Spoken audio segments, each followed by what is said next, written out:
Like a warning bell, the sound of the garage door groaning open reverberated throughout the quiet of the house. As I stepped inside, I breathed in the well-known aroma of cedar dust with a hint of lavender. Delilah insisted on placing the diffuser in the entrance, and although everything appeared the same, there was a strange feeling, like someone had wandered around the rooms while I was away, shifting things, just enough to disrupt the ambiance of our framed wedding. Her grin in that photo used to soothe me, but lately, it felt like a stranger staring back. The pictures are still on the mantel. I met Delilah at a Seattle design show. She was outspoken, self-assured, and wore red. For years, I believed I had won the emotional lotto. She wore lipstick, like armor, and grinned broadly. We had wine on rooftops before she moved, made pancake runs at midnight, even collaborated on a few creative projects. I encouraged her when she joined a prestigious branding company 3 years ago. We celebrated her first client on her own. Now, she doesn't return my calls until midnight, and comes home smelling like someone. She's in the tub with champagne. She said it was work, managing late-night accounts. At first, I didn't press it, but other people's cologne was hidden under hotel soap. I appreciated her work, but as weeks stretched into months, the lies became louder in the silence. At first, it was little things. She wouldn't look me in the eye. Her phone was always face down. She laughed behind restroom doors, and when she smiled, it wasn't the kind that reached her eyes. It was the kind you give a stranger on a plane. I told myself it was stress, work fatigue, maybe even seasonal. Even the best relationships bend under the weight of Portland winters. But this wasn't seasonal. 1. Evening around 2 a.m. I woke up. She was gone from the bed. I remember the time exactly.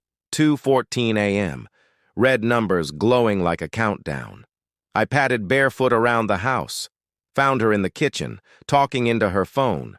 She said she couldn't sleep, said she was buying tea, but there was no kettle. And her hand trembled when she put the phone down. Screen still dark side up. Everything all right? I asked. She nodded too fast, brushed by me like I was wind, not the man she used to wrap herself around.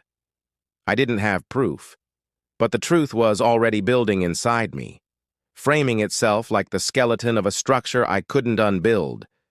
It's what I do. I detect stress in beams. I construct towers that withstand storms. And right now, I felt every crack forming around me. She refused to look me in the eye. Kept working late. So a few days later, I checked our shared bank account. There were rides she never mentioned, charges I couldn't explain, hotel lounges, upscale restaurants, pickups from addresses I didn't know. Her phone? Always bad reception.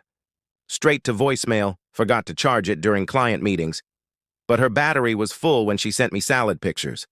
I'm not paranoid. I gave her benefit after benefit of the doubt. But even patience has a limit. And when I hit mine, I began recording, like an architect assessing fissures before a collapse, quietly, completely, the last straw, a picture on her iPad. She hadn't signed out of her iCloud. One evening, I was browsing. I saw a selfie. Delilah, in a dimly lit room. On the bed behind her, something or someone. I zoomed in. A shadow.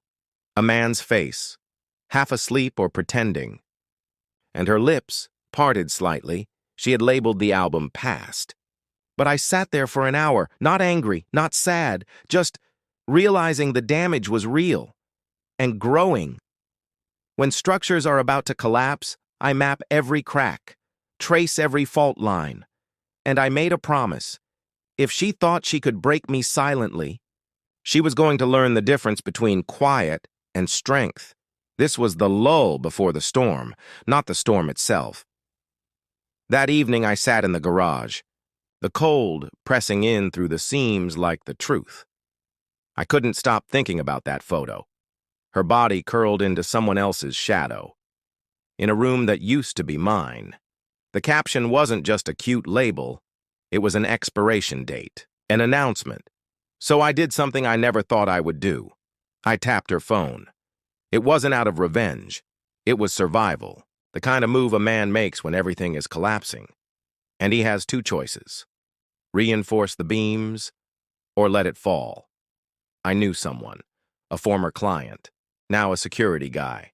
He owed me a favor. He sent me a private app, one that mirrored her, calls, her messages, even her location, without her knowing. And he warned me, "You can't unsee what's behind that door." He was right. Hundreds of messages poured in, faster than I could read. Her phone? It wasn't just a device. It was a diary, unlocked, full of confessions, names, emojis, late-night timestamps, and then Trey T.I. froze. Trey Montgomery. I remembered him. She once showed me an old yearbook, said he broke her heart, made her feel disposable. Turns out, history has a dark sense of humor. They texted like teenagers, flirting, joking about professors. Words dripping with heat and nostalgia. "I can't wait to wake up next to you again. This time we'll get it right. After the house sells, we'll start over." She froze the house sale. Without me. In a home I built with my own hands. Laid the floors. Put in the beams. Planted the tree out front. Now she was planning to sell it. With someone who peaked in high school. It wasn't just betrayal. It was premeditated. 3 days ago, she sent him a message. "As soon as he signs those papers, it's ours." I hadn't signed anything. Hadn't even seen a listing agreement. But maybe that was the plan. All along. Fake it, slip it through, make it look clean. I closed the app, but I couldn't stay still. I paced the garage, the hallway, the living room, our wedding photo still mocking me from the mantel. 10 years of my life, built around a lie, disguised in ivory lace. My instincts kicked in, same ones I used to spot fatal flaws in steel. This wasn't heartbreak. It was fraud. And I wasn't waiting. I began logging everything. Dates, times, screenshots, quotes, backups. I knew it would get messy, but I was ready. By midnight, I was done being silent, done letting a woman I built a life with tear it down for someone who lived in old football memories. But I wasn't going to yell, wasn't going to fight. I was playing chess, and she thought I'd never move a piece. She didn't realize I lay foundations for a living. I don't collapse. I reinforce. I rebuild. Stronger. And when the storm hits, I'll be the one holding the plans, not the man buried under the debris.